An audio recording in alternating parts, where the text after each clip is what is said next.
Good evening, our viewers, and welcome to Gashi's Kaman TV, the tallest man in Black Africa. US Embassy in Nairobi issued a travel advisory. It issued a security alert. The security alert was meant to warn Kenyans watahadharishwe against visiting areas that are frequented by foreigners. Mahali ambapo ni kama vile malls, for instance. You normally find the foreigners, especially from America and Britain, hawa wazungu utawapata kule wakijivijari pale and doing the shopping, some of them doing nothing there, but they frequent those places. And this one is something that was shocking because it was coming on the hills when KQ was diverted by the US military back to Nairobi on things that were not clear, mambo ambayo hatukuelezwa vizuri. But if you ask me, it has to do with security of American citizen. And again, it is also important that Kenyans take this warning very seriously. One thing that I have noted with Americans, when it comes to the issue of security, when it comes to such issues, especially the security of its citizen, its interest comes first.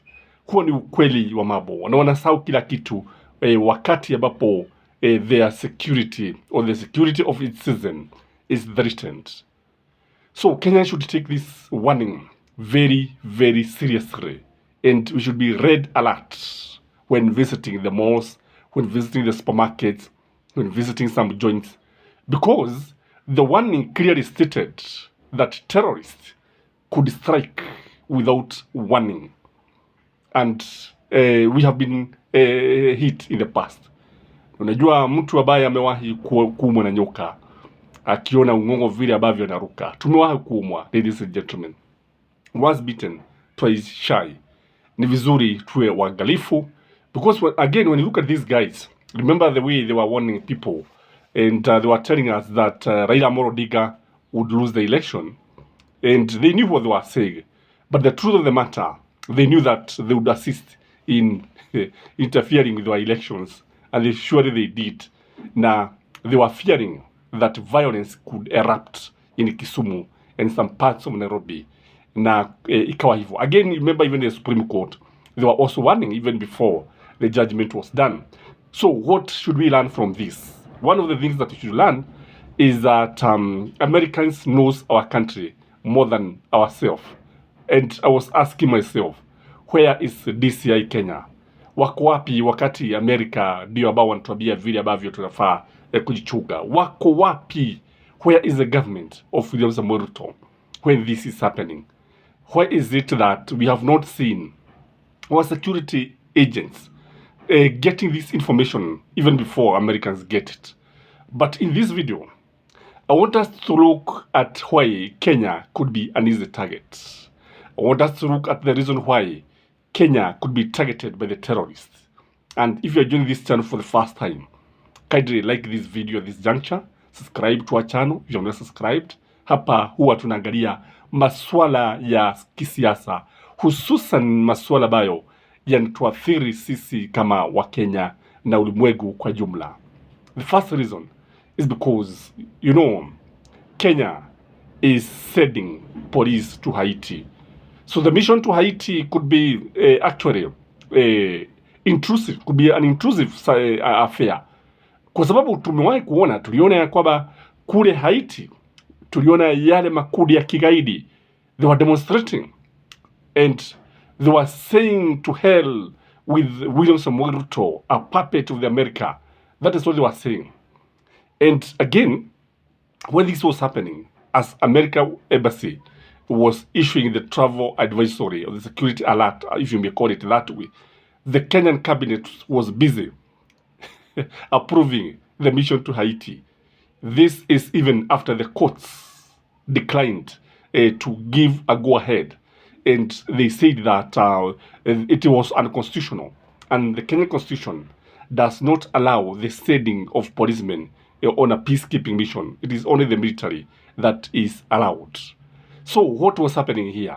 And when the cabinet is doing this, it needs to be very, very careful, because you cannot tell me that KQ was diverted by the US military and the cabinet was also passing or approving the Haiti mission, and then America was busy issuing the security advice. Something could be in the offing and should be taken seriously.